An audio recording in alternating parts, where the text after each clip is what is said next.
Q&A로 진행이 되겠습니다. 먼저 최 형사님의 모두 발언부터 시작하겠습니다. 더운데 뵙자고 해서 죄송합니다. 제가 다 일일이 가서 인사도 드리고 드릴 말씀 있으면 드려야 되는데 또 이렇게 기자님들하고 이렇게 한번 시간을 갖자라는 말씀들이 우리 많이 있어서 제가 시간을 찾다가 그냥 뭔가 좀 이렇게 전해드릴 만한 내용이 있을 때 하면 좋겠다라는 이야기들이 있어서 오늘 하게 됐습니다. 좀 많이 늦었고요. 그리고 이렇게 뵙게 돼서 너무 반갑습니다. 제가 Q&A하고 하기 전에 몇 가지만 제가 간단히 말씀을 드리고 시작을 하겠습니다. 먼저 총영사관 재건축 문제입니다. 잘 아시다시피 9월 2일 날 정부안이 국회로 넘어갔거든요. 거기에 정부 예산안하고 기금 운영 계획안 두 개가 같이 넘어갔습니다. 근데 그 기금 운영 계획안에 내년 예산에 25억 정도가 배정이 됐습니다.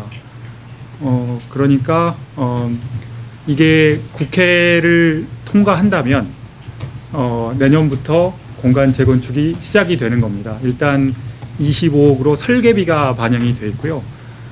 이게 기금 운영 기자님들이 더 잘 아시겠지만 세출 예산과 기금 운영 중에 기금 운영이라고 하면은 조금 더 안정적으로 재원을 공급받고 재량이 더 많은 안입니다. 더 많은 예산입니다. 그래서 이게 국회가 통과가 된다면 우리 동포사회의 수건 사업이었던 재건축이 순조롭게 진행이 될 걸로 저는 믿고 있습니다.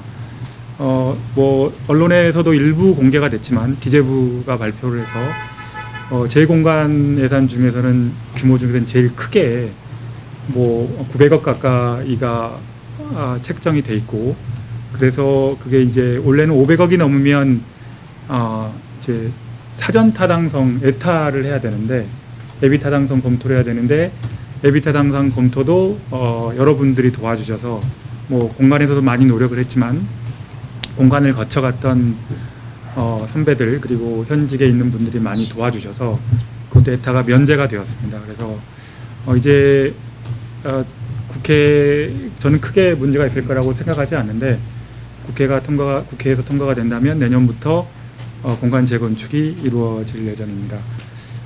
공간은 새로운 공간은 단순히 사무실 공간뿐만 아니라 조금 이렇게 한국적인 걸 살리고 또 우리 커뮤니티 동포사회의 중심이 될 수 있도록 여러 가지 기능을 할 수 있도록 저는 그렇게 생각을 하고 있습니다. 실제로 예산의 설계가 어떻게 될지는 조금 더 같이 연구하고 또 외교부하고도 이야기하고 그런 과정, 국회하고도 협의하는 과정을 통해서 구체적인 계획이 나올 걸로 생각을 합니다. 하여튼 좋은 소식이라 말씀 먼저 드리고요. 그리고 많이 도와주신 여기를 거쳐간 분들 그리고 또 동포사회 언론분들도께도 감사의 말씀을 드립니다.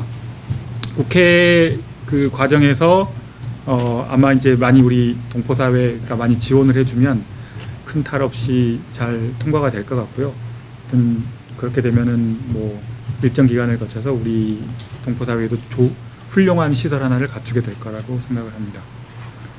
두 번째는 잘 알고 계시겠지만 지금 LA 다운타운에서 IPEF 인도태평양 경제 프레임워크 회의가 개최되고 있습니다. 그게 지금 미국의 상무장관과 USTR 대표가 주최를 해가지고 한 12개? 15개 정도 나라 대표들이 와서 회의를 지금 하고 있습니다. 이제 지금은 이제 시니어 수석 대표 회의를 하고 있고요. 이제 내일부터는 장관급 회의가 시작될 예정입니다. 아시다시피 IPEF는 이제 글로벌 공급망, 글로벌 서플라이 체인을 미국 중심으로 다시 짜는 회의이고 또 우리나라가 적극적으로 인볼브를 해서 그 규범 형성 과정에 참여를 하고 있습니다. 뭐 보시다시피 LA가 중요한 곳인데 많이들 외교적으로 얼만큼 중요한지 서로 잘 인지를 하지 못하고 있었던 것 같습니다. 근데 이 일련의 과정이 아시아 태평양 인도 파시픽의 새로운 질서를 짜는 과정이고, 그 과정에서 첫 장관급 행사가 LA에서 개최가 되고 있습니다. 아마 앞으로도 뭐 1년 정도 과정을 거쳐서 계속해서 이런 그 프로세스가 계속이 될 텐데, 그 동안에 LA가 중요한 역할을 할 거고, 공간에서도 그러한 과정에 서울하고 교신을 하면서 적극적으로 참여해 나갈 예정입니다. 그리고 우리 원로 언론인 분들께서 많이 이제 그 우리 동포사의 비전에 대해서 많이 물어보시고 제 생각이 어떤지를 많이 물어보시는데요. 그거는 제가 질의응답 시간에 질문이 있으면 답변을 드리도록 하겠습니다. 그 전에 우리 이제 9월 다음 주부터 10월까지, 그 전에는 이제 한국 주간, 그래서 일주일 정도 한국을 알리는, LA에서 한국을 알리고 남가주에서 한국을 홍보하는 그런 그 일정을 가졌는데, 올해는 한 달을 잡아서 좀 폭넓게 여러 가지 행사를 다채롭게 해서 한국을 알리는 그런 행사를 준비하고 있습니다. 그래서 그걸 먼저 간단히 들으시고요. 그리고 질의응답이 있으면 질문이 있으시면 제가 답변을 드리도록 하겠습니다. 예, 소개받은 이현석 영사입니다. 한국에 대한 프로그램을 소개하는 시간을 잠시 갖도록 하겠습니다. 간단히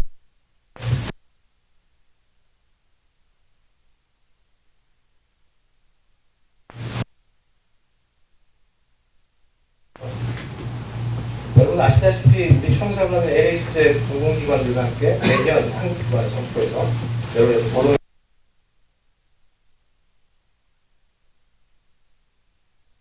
우리 총사관은 이런 한대 모으고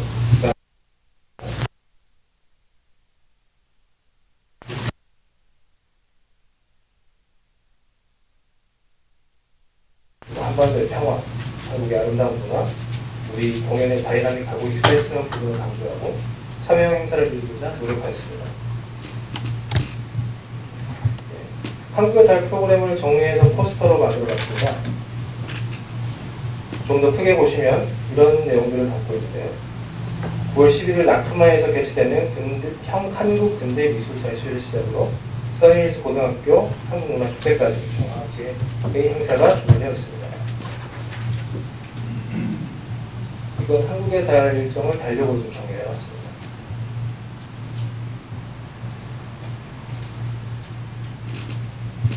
우선 라크마에서 개최되는 사이의 공간 한국미술의 근대 전시회입니다. 이미 언론에서 공개가 된 전시입니다.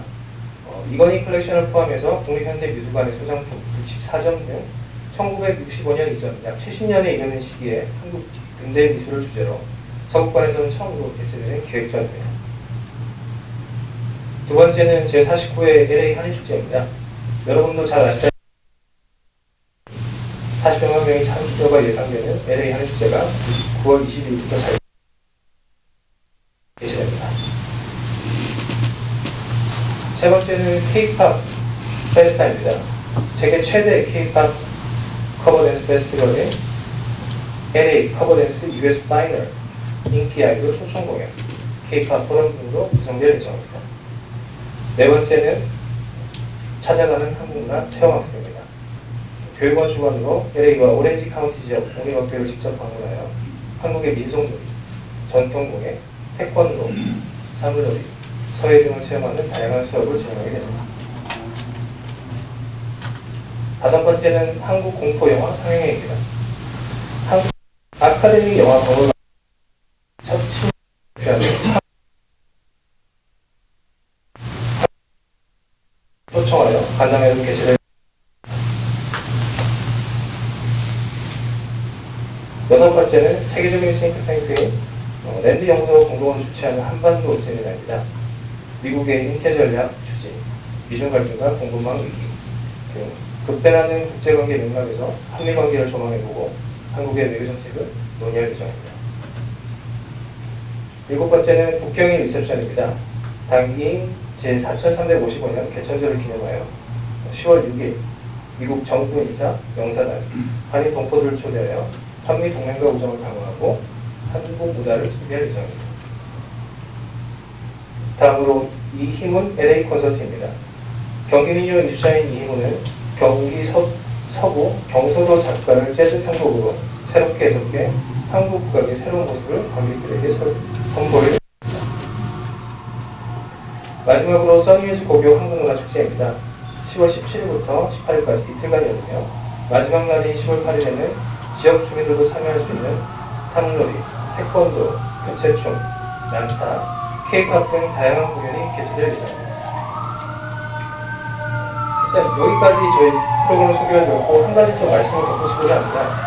한국여자 프로그램을 소개해드린 이유는 대한민국 공공기관이 한국에 대해서 더 많이 알리자는 취지와 목적도 있지만 이를 통해 우리 주변에 흔히 접할 수 있는 한국 관련 행사들에 더 많은 분들이 관심을 가지고 참여하기를 바라는 마음을 갖고 있습니다. 여러분도 아시다시피 한국을 위해 알리기 위해 동포사회에서 자체적으로 이루어지는 행사들이 지금도 많이 이루어지고 있습니다. 이런 행사들에 좀 더 많은 관심과 성원을 부탁드립니다. 올해는 첫 번째 기획이라서 많은 동포사회 행사를 반영하지 못했는데 올해 평가에 따라서 내년도에는 좀 더 동포사회 의견이 반영될 수 있도록 노력하겠습니다. 감사합니다. 그 질의응답을 하기 전에요. 제가 아마 처음 보신 분들도 있을 것 같아서 새로운 민원 담당 영사도 있고 또 우리 동포 담당 영사도 있고 그래서 제가 간단히 좀 소개를 드리고 좀 인사를 드리도록 하고 그 다음에 질의응답을 하겠습니다. 먼저 우리 새로 동포 담당 영사를 맡게 되는 우리 박민우 영사. 네, 박민우 동포 담당 영사인데 처음 와서 6개월간 동포를 하다가요. 민원 1년 정도 하다가 다시 동포를 맡게 됐습니다. 네, 잘 부탁드리겠습니다. 그리고 우리 이경 영사는 잘 아시죠? 제2동포재단에서 오셨고 동포 업무 지원. 네, 동포 업무 지원 맡고 있고 제2동포재단에서 나온 이희경 영사입니다. 네, 잘 부탁드립니다. 그리고 박민우 영사 일을 차지한 민원 담당 영사입니다. 민원 일을 맡고 있습니다. 안녕하십니까. 한주영 부영사입니다. 저는 마다가스카르 근무를 마치고 최근 8월에 LA를 공연했습니다. 잘 부탁드리겠습니다.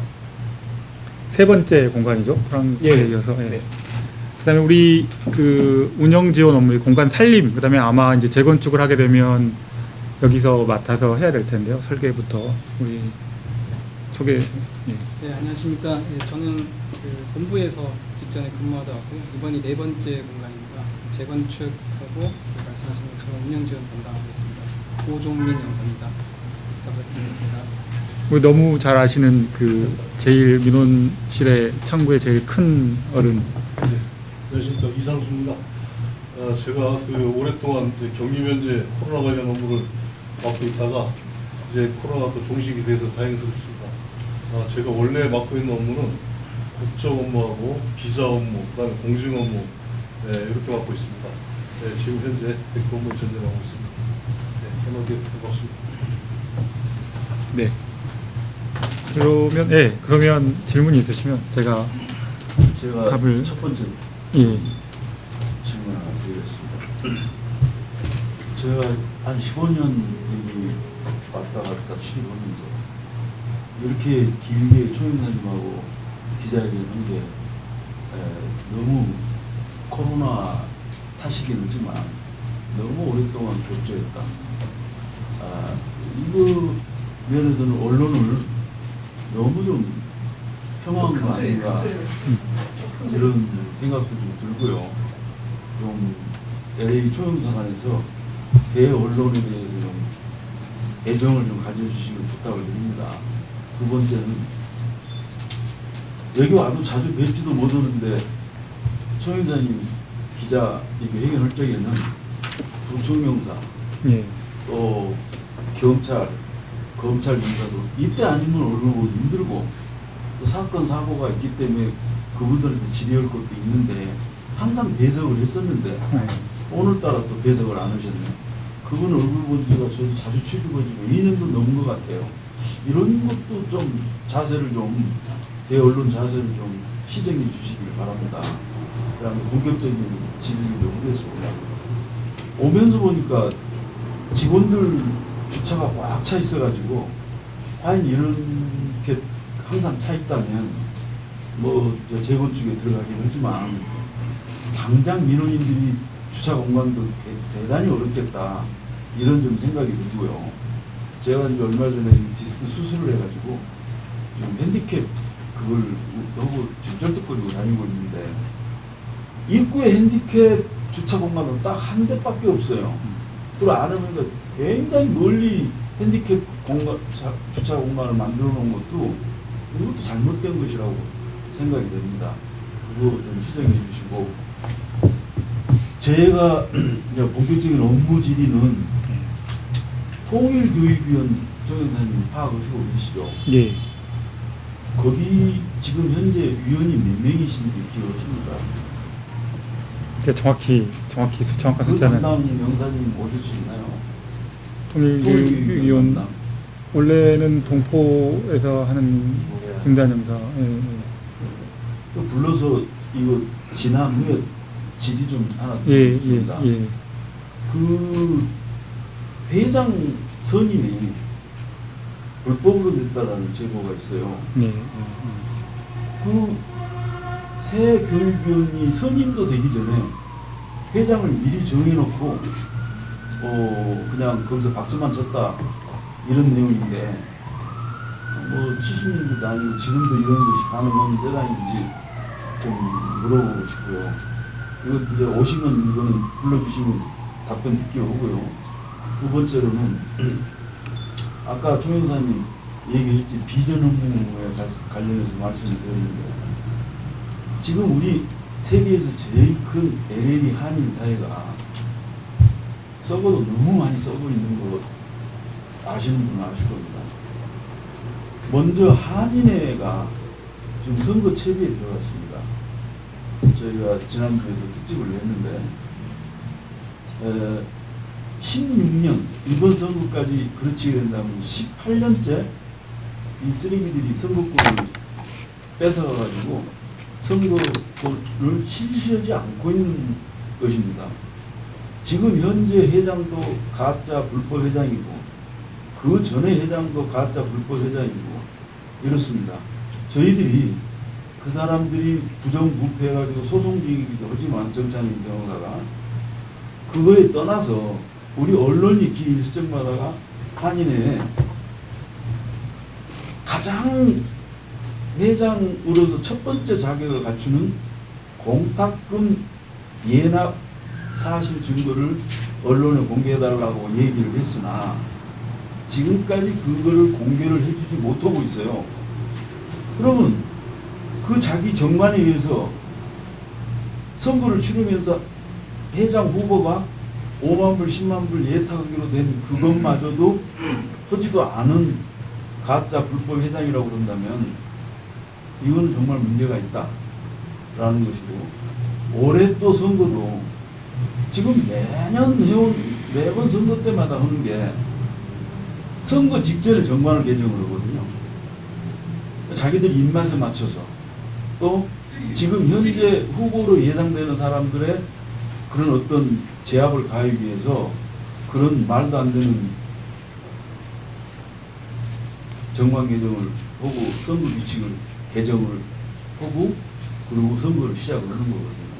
선거 시작해가지고도 이렇게 된다면은 뭐 기록을 보셔서 아시겠지만 우리 한인 100만 명이 넘는 한인을 대표하는 한인의 기관이 이렇게 썩어서야 안 된다는 거 하나하고 또 하나는 그래도 한인 행사를 하는데 공간 입장에서 어떤 지원이나 이런 것이 같이 연합해서 하는 것도 많을 텐데 뭔컨대 저희들은 선거를 앞두고 총영상 안에서 직접 한인의 선거를 개입하기는 어려울 걸로 충분히 생각은 됩니다.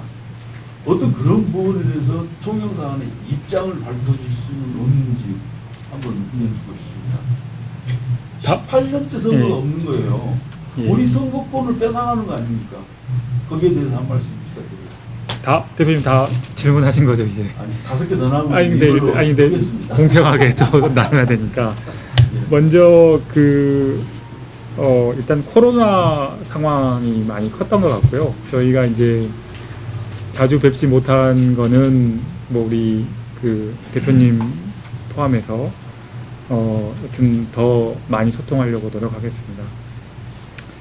그 주차 공간은 되게 좋은 말씀이고요. 핸디캡이 하나밖에 없다는 거는 제가 보기에도 문제가 있는 것 같아요. 그래서 핸디캡을 좀 늘릴 수 있는 방안을 제가 마련해 보겠습니다. 좋은 자료. 예, 좋은 자리로. 예. 그러고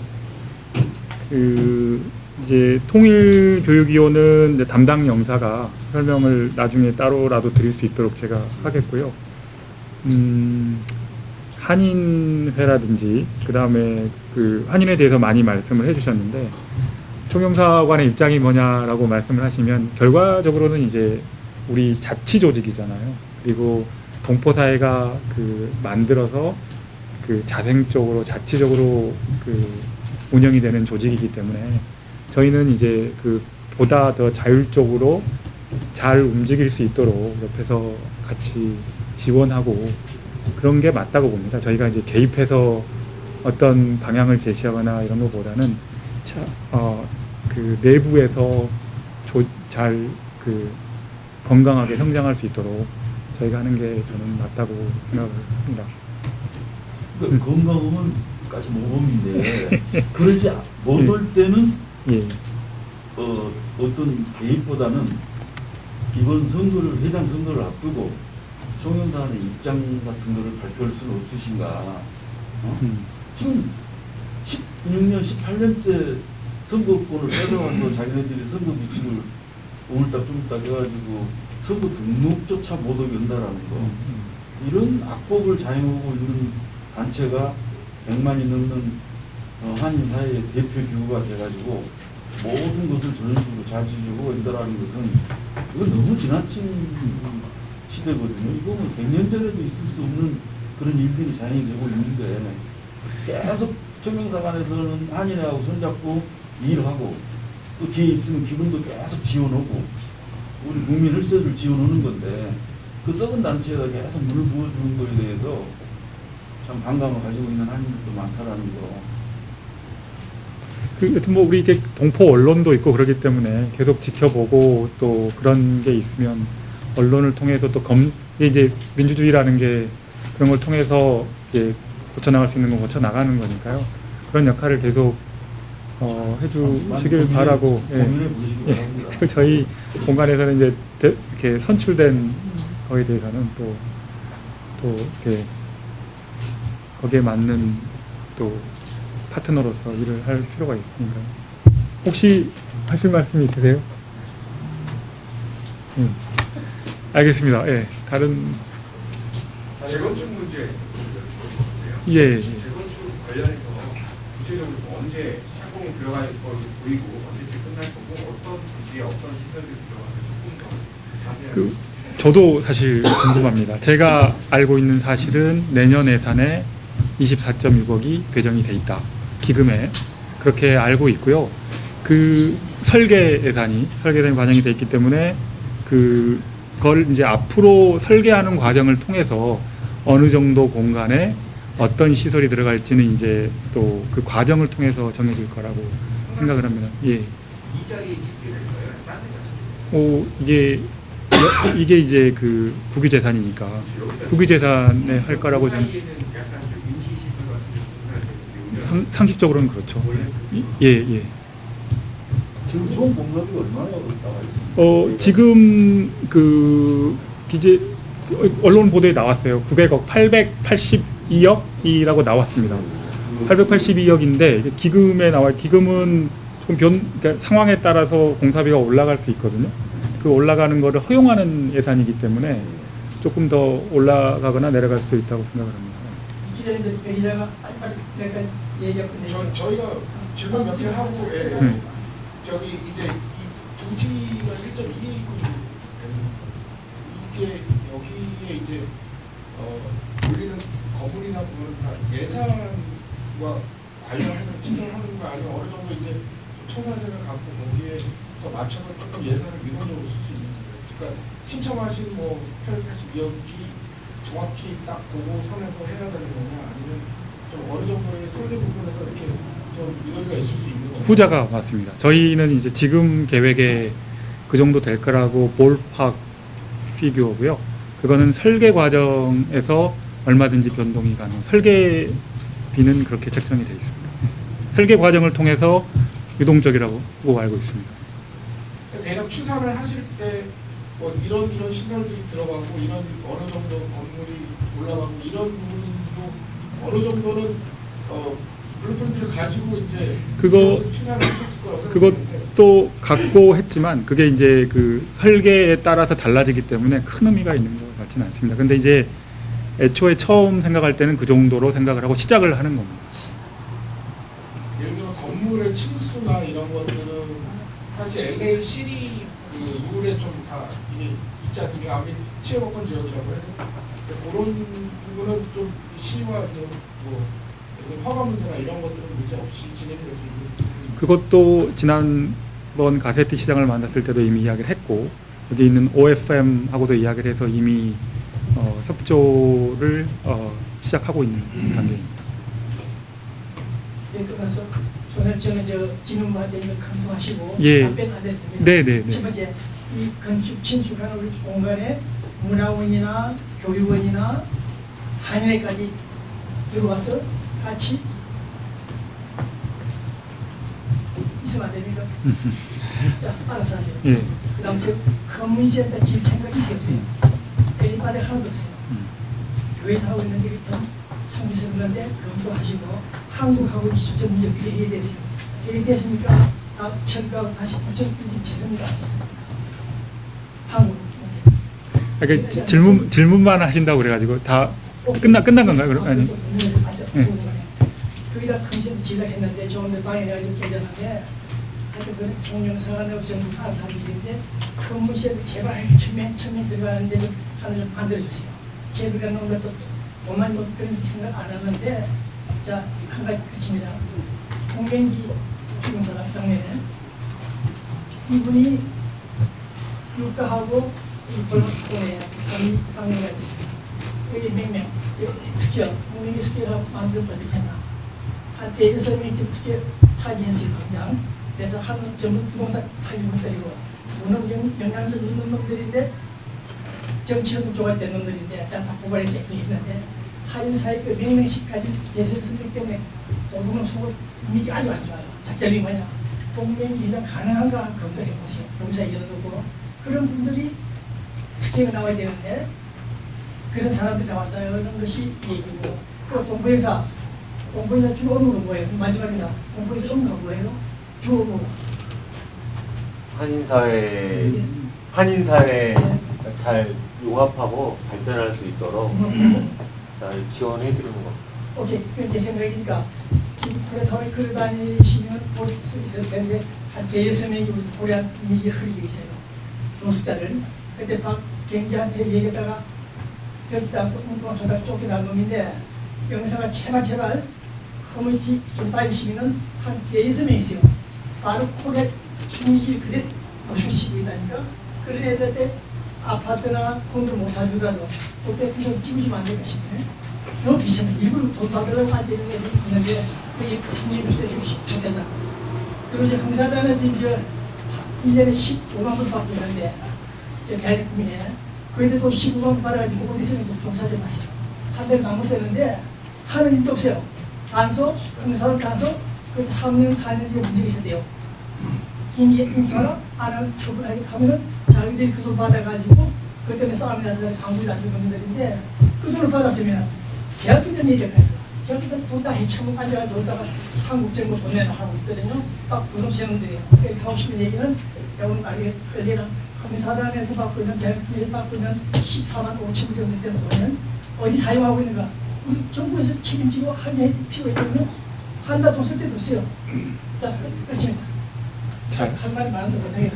자, 또 우리 동포사에 대한 어떤 관심과 걱정이라고 생각하고요. 그 뭐 또 아까 말씀하신 좋은 말씀들, 홍명기 회장 스퀘어 이런 것도 잘 검토를 해보겠습니다. 그리고 염가주 학원도 저희가 잘 그 이사회가 있기 때문에 이사회를 중심으로 되는데 좀 공간에서도 관심을 가지고 주민장을 몇개 뽑아보고 하셨어요. 지금 사람들이 소유권이 없다니까. 예, 예. 그 얼마든지 대거시켜주고 업무 정리시켜주는 왜 못하고 있어요? 그분들이 투자금을 내서 자기 개인 돈으로 하고 설립해서 그거 나오면 왜 못하고 있어요? 내 이상하네. 공부하는 법률 남는 없어요? 저희가 잘 살펴서 예. 둘이 앉아서 돈 해물 앉아 있는데 보니까 이거 보니까 조사해보죠. 잘 살펴보겠습니다. 예, 예. 또 다른 분 저기 예예 하십시오. 예. 여기 먼저 손을 먼저 드신 것 같아서. 예. 민원 서비스에 관해서 드리는데요. 제가 요 며칠 전화 통화를 시도를 했는데 아직까지도 전화 통화가 많이 힘들더라고요. 예전에 입고를 했을 때도 담당하시는 분이 상승이라고 얘기를 들었는데 혹시 아직까지도 그거에 대해서는 향후 계획이 있으신가요? 그 좋은 말씀이세요. 저도 이제 그 오면서부터 부임하면서부터 되게 많이 들여다보고 하고 있는데 보통 하루에 한 200통 정도가 걸려온다고 그럽니다. 150통에서 200통 정도가 걸려오는데 저희가 받는 게 한 130에서 150통을 받는다고 그래요. 그러니까 한 50통 정도는 놓치는 거죠. 하여튼 구조적인 문제가 좀 있는 것 같고요. 이제 전화를 받는 그 전문적으로 받는 분이 이제 제약이 돼 있습니다. 그게 이제 그 격리 면제 하시던 분들이 했는데 숫자가 줄어서 지금은 그 한 분이 전담해서 받고 있고 또 창구 처음에 들어오는 안내에서도 계속 전화를 받고 있는데 그분들도 이제 계속 방문하시는 분들 때문에 그 적절한 전화 응대가 안 되고 있는 상황입니다. 구조적인 문제이고요. 이거를 어떻게 할 수 있을지 계속 고민을 하고 있는데 결국에는 이제 예산이 수반되는 문제인 것 같아요. 하나는 이제 전화 그 받는 시스템을 고치는 건데 그것도 예산하고 관련이 돼 있는 거고 사람을 늘리는 것 이것도 마찬가지로 예산하고 관련이 있는 것 같습니다. 저는 개인적으로 제가 생각하기에는 어려운 부분이 있는데 그 공간을 재건축하고 그 다음에 그 그러니까 재건축하는 동안 이전하면서 그때 조금 좀 시스템을 갖출 수 있는 여지가 생기지 않을까라고 생각을 하고 있고요. 그 전에라도 조금이라도 저희가 다른 서비스를 중복되는 일을 좀 줄이고 또 이렇게 좀 일을 효율적으로 함으로써 더 많이 응대할 수 있도록 그렇게 하자고 계속 방법을 강구하고는 있습니다. 근데 워낙 주어진 조건이 그렇게 좋지가 않아서 최선을 다하고는 있습니다.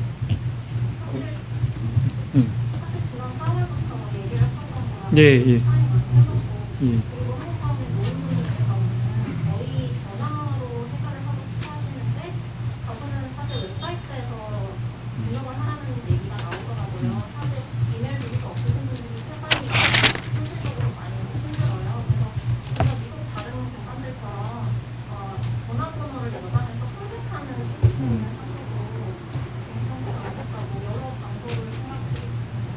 그 좋은 말씀이시고요. 그러니까 그래서 그 나이 드신 분들은 언제든지 공간을 방문할 수 있도록 그 예약 없이 그런 시스템을 운영하고 있고요.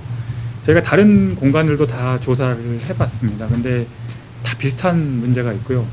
콜백을 하는 공간은 굉장히 인구가 우리 동포사회가 작은 공간들입니다. 그것도 몇 군데가 있다고는 알고 있는데 거기가 콜백도 100% 되는 것 같지는 않고요. 사이즈가 비슷한 뉴욕이라든지 큰 데는 유사한 문제를 가지고 있고 저희가 계속 그 서로 연락도 하고 회의도 하면서 그 문제를 대처하기 위해서 노력을 하고 있는데 하여튼 조금 구조적인 부분이 있어요. 그래서 구조적인 부분은 결국은 예산과 인력으로 해결돼야 되는 부분이 있어서 그걸 지금 어떻게 확보할지 그런 것들도 지금 계속 고민을 하고 있습니다. 제가 지난번에 초 선생님 팁을 드렸잖아요. 저도 이 문제 때문에 연구를 좀 많이 해봤거든요. 어떤 참신한 아이디어가 있을까? 이건 아이디어 싸움이라고 생각을 해서 또 콜백 시스템도 참 좋은 아이디어인데 이제 우리 공간은 곧 새 공간이 들어오게 되면 이제 전화 자동 시스템이 아주 멋지게 될 거니 그때는 해결이 될 건데 지금 최근 한 2년 동안 이 자동 시스템이 문제가 있거든요. 당장 저희들도 영사님이랑 부총영사, 총영사가 통화하기가 어려워서 통화를 못해요. 우리도 못 올 정도라고 그런다고 그러면 일반인들은 얼마나 불통일까. 또 하나는 총영사 업무는 내가 한국을 간다든가 뭐 요건을 낸다든가 갑작스레 어떤 필요에 의해서 잠깐 일을 보게 되는 거지 그렇지 않고는 1년, 2년, 3년 동안 한 번도 안 올 곳이 총영사이기도 한 것이거든요. 그런다 그러면 내가 무슨 민원이 생겨서 서류를 제출해가지고 총영사에 방문 오고 그걸 계속 대화를 해야 되는데 전화가 안 되는 거예요. 그럼 너희들이 계속 여기를 방문하는 것도 어려운 문제고. 자, 그러면 지금 현재 예산 문제 뭐 이런 문제도 많은데 이걸 해결할 수 있는 방법을 제가 팁을 드렸잖아요, 지난번에. 각 그런 담당 업무 보는 사람들 한 10대 정도만 핸드폰을 별도로 예산 기금으로 지불해가지고 요새 40~50불이면 됩니다, 한 달에.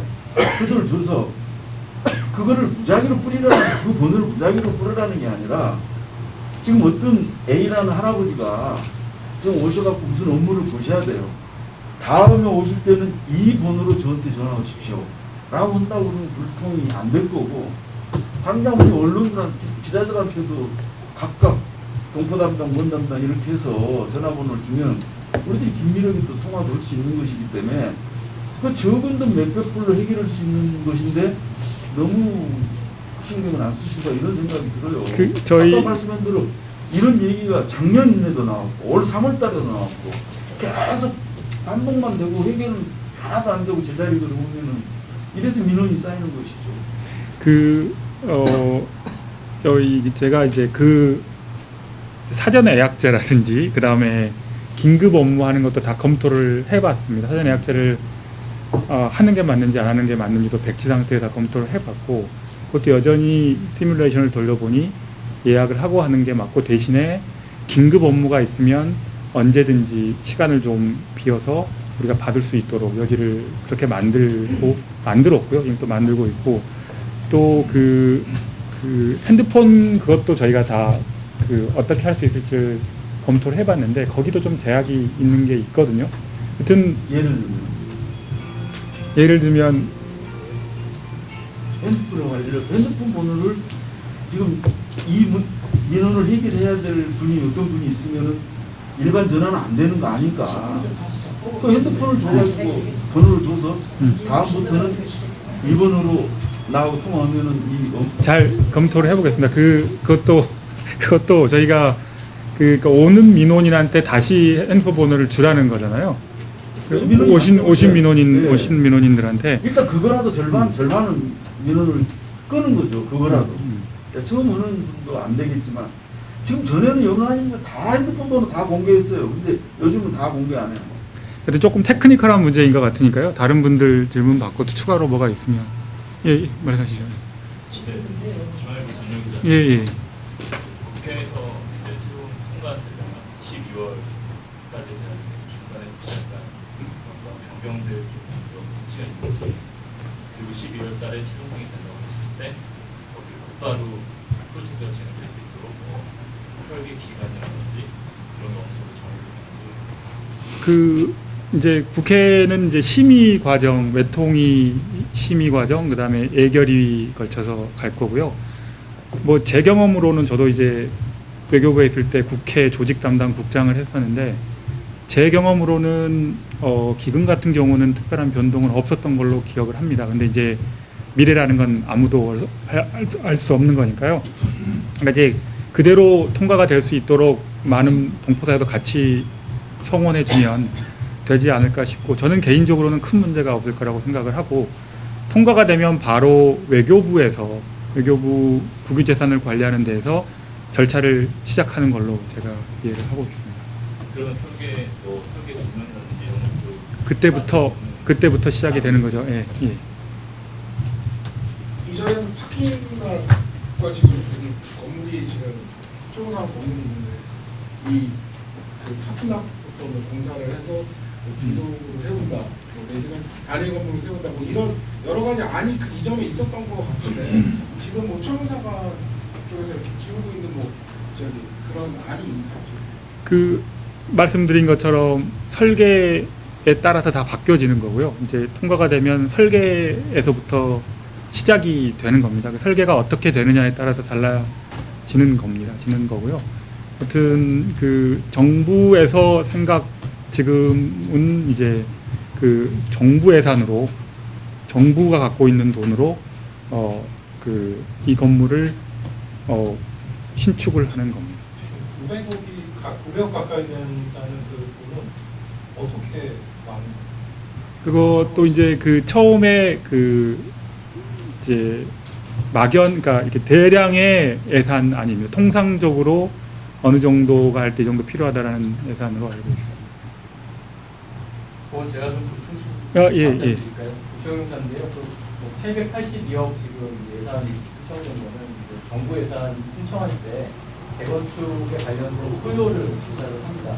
그래서 이제 우리 총영사관의 인원 그리고 지금 쓰고 있는 스페이스, 그다음에 스페이스를 건축하는데 들어가는 을 가지고 어느 정도 수준 이상의 건물을 만들어야 되니까 또 아주 단순하게 숫자와 기준 그걸 가지고 882억이 나옵니다.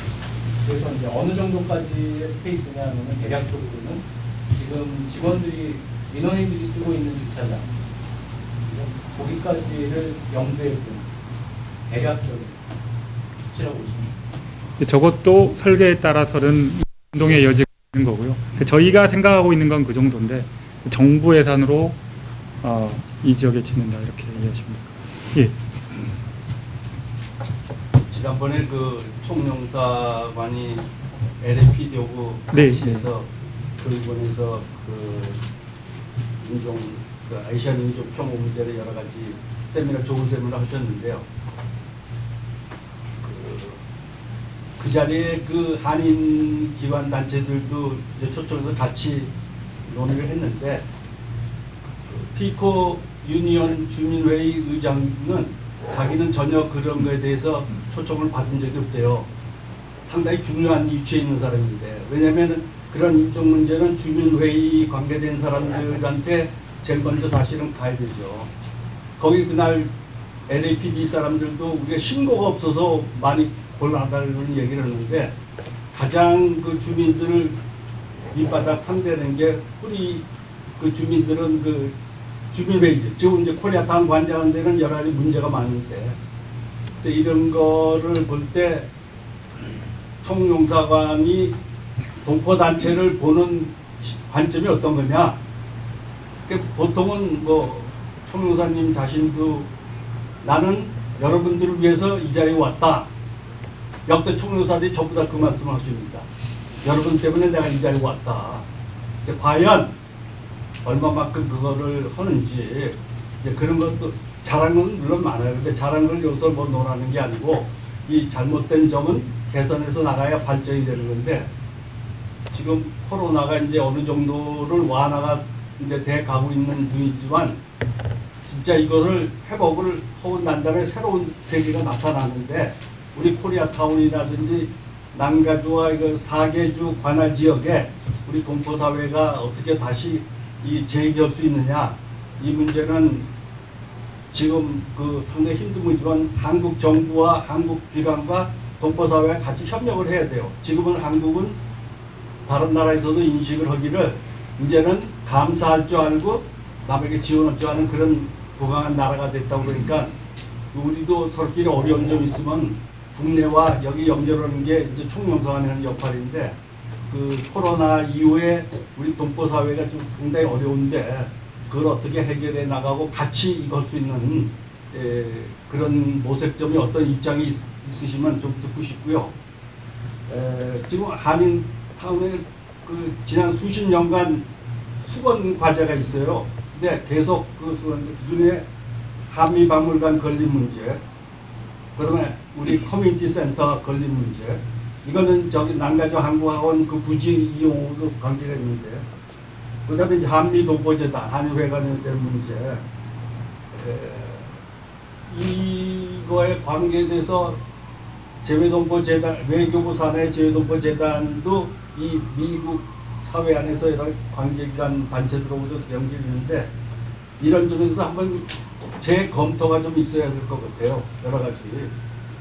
그리고 한 가지에는 입양아 문제에 대해서 공관에서도 상당히 관심을 갖는데 그걸 어떤 행사를 할 때는 동포단체가 발의한 것도 있고 동포단체가 그런 문제를 해서 같이 총영사관하고 합해서 무슨 일을 하는데 애초에 그 어떤 입양아 문제에 대해서도 애초에 제기한 그런 단체나 인사들을 제쳐놓고 나중에 할 때는 다른 사람하고 이제 그거 일을 계속해요. 그럼 맨 처음에 같이 제기한 사람, 내가 입양아 문제를 첫 번째 제기하고 이렇게 해서 총영사관에서 좋다고 그래서 했는데 그 다음에 총영사관이 바뀌고 나서는 엉뚱한 다른 단체하고 이걸 한단 말이에요.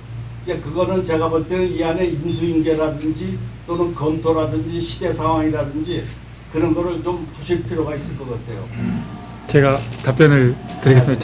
잘 말씀해 주셔서 고맙습니다.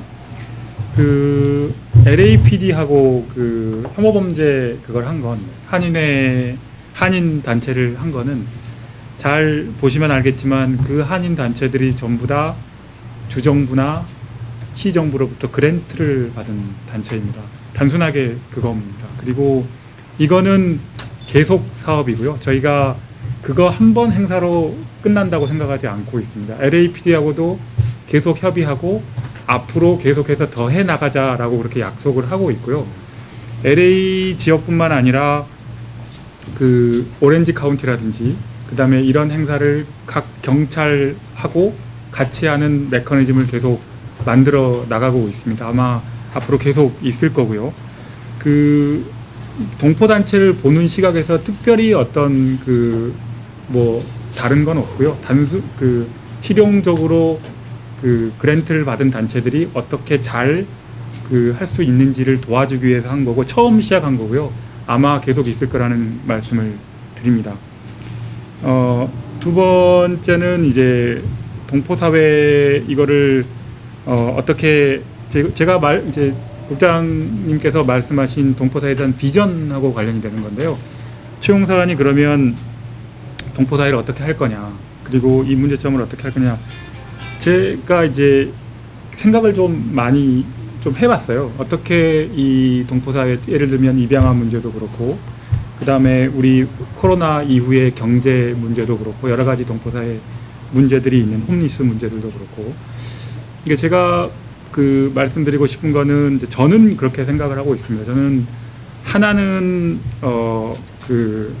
제가 보기에 우리 동포사회가 조금 더 이렇게 더 힘을 갖고 더 동포사회가 더 커지고 더 하려면 저는 개인적으로 그 우리 동포사회를 처음 만든 1세대 동포들과 그 다음에 그분들의 그 지원과 경제력으로 주류사회에 진출하고 있는 2세대 동포들과의 같은 조금 더 이렇게 더 많이 소통하고 하면서 이 전체적인 힘을 만드는 게 되게 필요하다고 보고 있고요. 그래서 저는 그걸 세대 간, 동포사회 내 세대 간 대화를 많이 하면 좋겠다라는 생각을 갖고 있고, 그런 방향으로 하려고 생각을 하고 있습니다. 그 앞으로 사업도 그 1세대들의 경험을 2세대들이 공유하고 또 2세대들의 전문성을 1세대들이 참고할 수 있는 그런 사업을 좀 모색하려고 하고 있고요.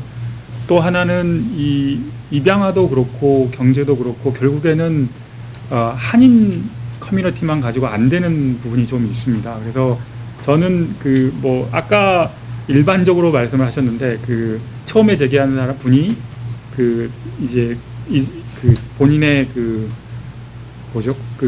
이니셔티브 취한 거를 놓쳐버리고 다른 단체들이, 저는 그거보다는 제가 인수인계가 안 됐다기보다는 제가 생각하는 거는 입양아 문제가 있는 다른 커뮤니티와 같이 그 커뮤니티 간에 좀 힘을 합쳐서 주류사회에 그런 우리의 요구사항이라든지 우리가 할 수 있는 일을 했으면 좋겠다고 생각을 하고 있고, 마찬가지로 코로나 이후의 경제 문제도 유대인, 아르메니아, 멕시칸, 또 베트나미스 여러 커뮤니티와의 협력하는 부분들도 조금 더 일을 해볼까 이렇게 생각을 하고 있습니다. 그래서 여튼 뭐 그 한미 동포재단 또 커뮤니티 센터 말씀도 많이 해주셨는데 이게 그 여러 가지 것들을 잘 보고요.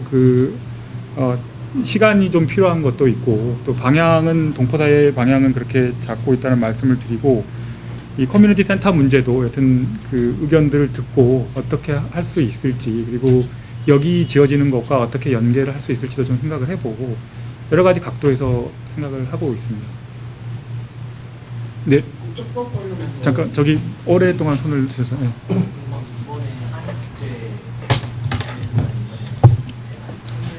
끝나고 한 2년 만에 하시고 따로 준비하시는 거랑 이제 그 총 영상하는 거 담당하시는 분이 저기 답변할 수 있으면 한인 축제 관련해서.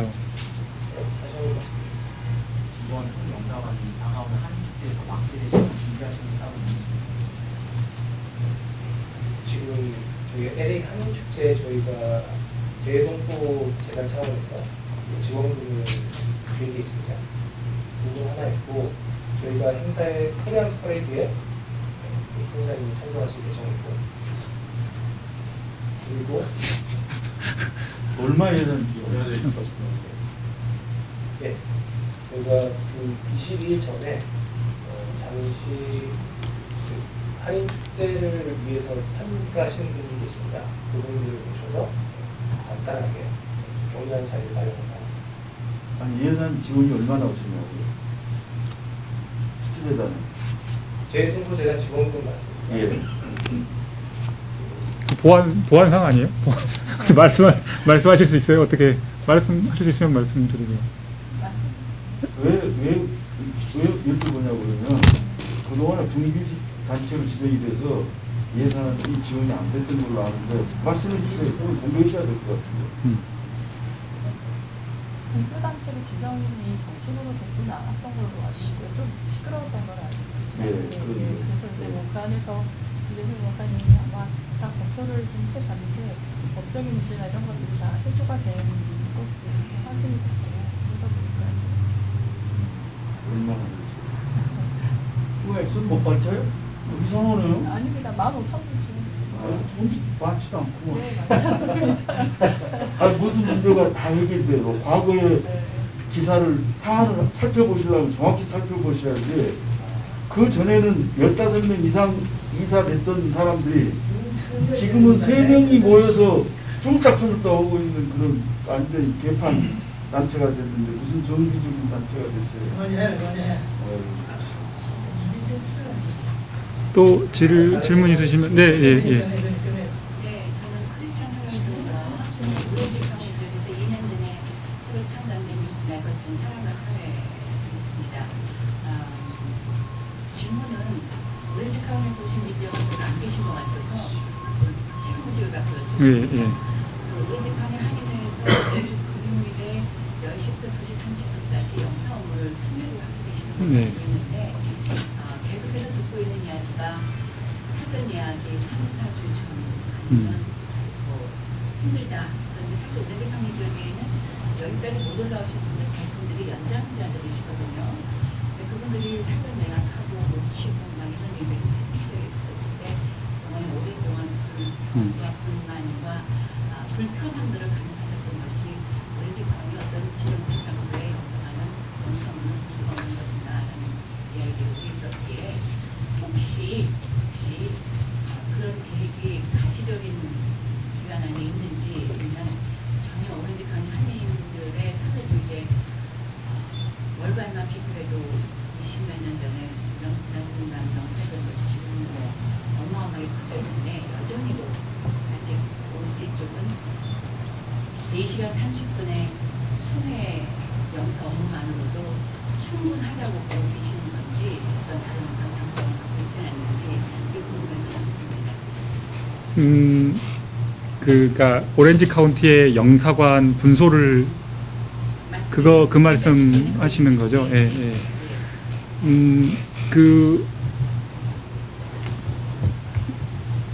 개인적으로는 이제 우리 오렌지 카운티의 동포들도 많고 그래서 뭐 상시적으로 할 수 있는 공간이 있으면 좋겠다라고 개인적으로는 생각을 하고 있습니다. 또 그런 필요성에 대해서는 또 서울에도 저희가 적절히 이야기를 하고 있는데, 서울의 입장에서는 샌프란시스코에 총영사관이 있거든요. 그리고 로스앤젤레스에 총영사관이 있고 시애틀에 있습니다. 근데 이제 여기 미주에 10개 총영사관이 있는데 보통 그 총영사관의 거리는 굉장히 먼 거리거든요. 줄을 담당하고 있어서. 그러니까 순수하게 그 행정적으로만 봤을 때는 이제 저희야 현지에 있기 때문에 말씀하신 내용을 잘 아는데, 행정적으로만 봤을 때는 거기에 또 다른 분소를 두는 게 과연 효율적인가 하는 판단은 또 다른 문제인 것 같습니다. 저희야 이런 우리 동포들의 이런 민원이 있다라는 이야기는 전달을 하고 있고요. 그래서 제가 알기로는 이제 한인회 차원에서 청원 운동을 통해서 국회나 이런 데 다른 일을 하고 계신 걸로 알고 있고요. 그거는 또 국회 청원 절차를 통해서 입법부가 행정부하고 이야기를 할 수 있는 부분이고, 행정적으로 이제 볼 경우에 그 보통 2시간 내에는 그렇게 공간을 따로 두진 않습니다. 보통. 네. 또 다른 그 재건축 관련해서 아까 말씀드린 예타 면제 과정에 지켜갔던 분들이 또 예. 여기 부총영사 하셨던 그 방기선 기재부 1차관께서 제가 개인적으로 여러 번 전화를 드려도 부탁을 드렸고요. 방기선 차관께서 많이 도와주셨습니다. 직접적으로 그 라인에 있지 설명해 주실 때 어떤 식으로 그 라인에 있지는 않으시기 때문에요. 그 결정하시는 라인은 아닌데, 어차피 그 기재부의 다른 분야를 맡는 차관이시기 때문에 현지 사정을 잘 알기 때문에 제가 여러 차례 부탁을 드렸고 본인도 노력을 하겠다는 말씀을 하셨습니다.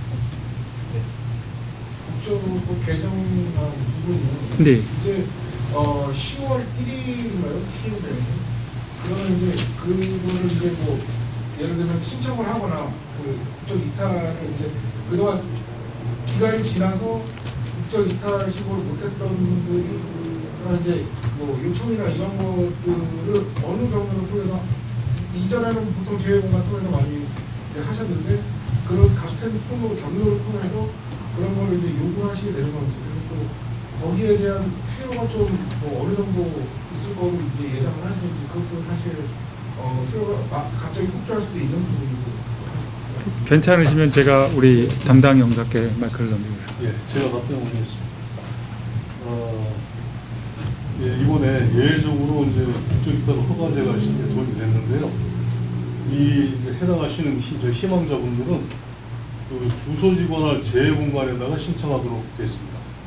그래서 저희 관할자 안에서 이런 이제 부재를 받고자 하시는 분들은 저희 공간을 방문해 주셔야 되고, 지금 특히 누구나 할 수 있냐, 그건 또 또 다른 문제인데, 저희가 그 지금 입법된 것과 앞으로 마련된 시행령을 볼 때는 그 3개월 이내에 18세가 된 때로부터 3개월 이내에 국적이탈 신고를 하지 못하는 정당한 사유가 있을 것, 이런 관세가 있습니다. 그래서 특히 그 직업 선택의 어떤 제한을 받는다든지 그런 어떤 이제 문제가 있는 경우에 예외적으로 부재 줄 필요가 있다고 심의가 가능한 그런 정도의 케이스 정책에 접수가 되겠습니다. 지금은 얼마나 그 신청이 들어올지는 저희 사실은 예측을 잘 못하고 있습니다. 그러니까 선별을 하신다는 말씀입니다. 저희는 선별하지 않습니다. 저희들은 여기 그대로 접수해가지고 법무부로 보냅니다. 법무부로 보내면 그 국적심의위원회가 마련되어 있습니다. 그 국적심의위원회를 통해가지고 심의를 거쳐서 거기서 이제 심의된 결과를 가지고 법무부 장관이 허가를 하게 되면 그때서 이제 이탈이 가능합니다. 저 계획 공포청에 대해서 그 민간단체를 통해서 왔어요. 그런데 그 재공포청이 지금 현재 어디까지 왔는지 요즘 내용을 좀 알려주시겠습니까? 저희가 그 저희가 듣고 이제 보고 있기로는 저희가 알고 있기로는 국회에 외교부 장관이 국회 업무보고에서 이야기를 한 게 있습니다. 여튼 내년 초 출범을 목표로 준비를 하고 있다. 이렇게 이야기를 말씀을 하셨고요. 그리고 그 제2동포 재단을, 그러니까 제2동포 정책 기능이 여러 군데 분산돼 있으니까 하나로 합쳐야 되고 또 하나로 합쳐서 종합적으로 보고 또 서비스를 제공해야 된다라는 필요성은 다 인지가 돼 있는 거고요. 대신에 정부 내부에 있는 기능을 설득해서 이제 그 조정하는 작업이 필요해서 입법, 그러니까 정부조직법을 내서 내년 초를 목표로 하고 있다라고 이렇게 듣고 있고, 여튼 한 200명 정도, 그다음에 4개 정도 국 정도, 3-4개 국 정도로 해서 외교부 외청으로 든다. 이렇게 저희가 알고 있습니다. 그럼 국회에서 통과가 되어야 이제 지금 정부조직법이 바뀌어야 됩니다. 그럼 어떻게 통과 가능성 많습니까? 저한테 물어보시면 아니, 예. 영사님 생각으로. 예, 일단 여야 간에 제2동포청을 만들어야 된다는 그 컨센서스는 있거든요. 합의가 있기 때문에 그거는 이제 어떤 그 세부 사항에 대한 조율이 끝나면 그 선거 과정에서 다 나왔던 이슈이기 때문에 하겠다라는 건, 그래서 통과 자체에 대해서 반대보다는 그 내부적으로 어떻게 정리가 되느냐가 중요할 것 같습니다. 다른 없으시면 시간이 3시간 넘었습니다. 한 분 정도만 더. 뭘 또 한 분을 더 받고.